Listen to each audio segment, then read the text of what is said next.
So the fact is that we are simulating our own selves. Okay? You can use this for everything. I'll stop here. Someone's asking me, man, in the comments here, man, how do you use this for a house? How do you use... Listen to what I'm teaching you and I'm showing you here. You are generating this experience from another dimension as a human being. Okay? Who you are is not a human being. It's a play. It's a role. What you've done, you've streamed yourself and morphed into what we call this being. How do we stream things? How do we get things? It's through an imagination. So someone asked me, how do you use it for a house? So you answer me the question, how would you use it for a house? I'll give you a tip. Use your imagination. How did I use it for my car? Use your imagination. How do you use something for your imagination? Imagine living in a house.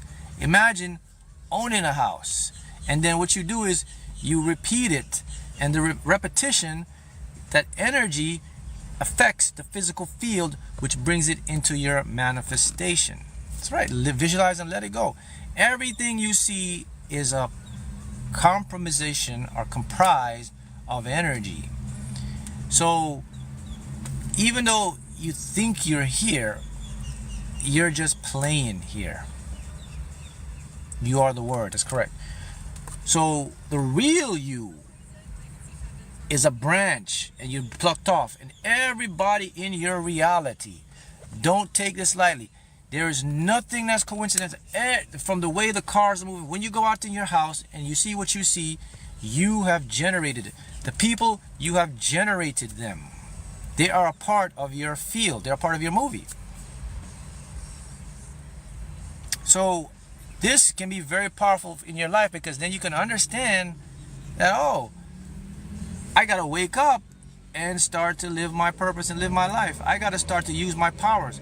So what are the powers that you have to change it? Here's the powers you have, and it's very simple. Again, I mean, this is, people, when I say to you, oh man, this stuff is easy. The number one power is your imagination, man. That's how you generate the world. The number two power is your feelings, man. How you feel about stuff. The number three power is your vocal cords, your speaking, your spoken words. Those three things. The number four power is your observation, is your focus. What am I focusing on? What do I put my attention on? Those are the four powers you have. Then they have another fifth power, your intuition. Okay? So, okay, someone asked me this question again. Say, okay, Mark, how do you explain the guides in this stuff? Guides and all that stuff. The spiritual guides are you branched off. You see, okay, let me tell you something about your higher self that you don't know. Your higher self splits up into mini higher selves. That's what they call your spirit guides. It's all you. You're creating copies and sending them down here to talk to you. So you say, oh, that's my spirit guide.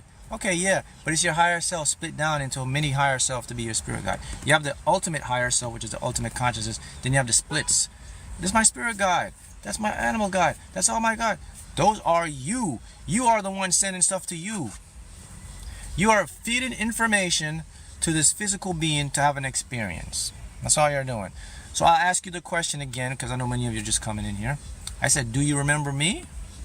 Do you know who you are? Right? I asked you that question before. Well, I am you. You are me. We've been there before. Okay, let me show you something deep. If you are watching this live right now, you have made an agreement to be here to watch me. We have done this before. Everybody that's in my community, in my circle, in my channel, all of you have been here before. If you're new, your memory just jogged.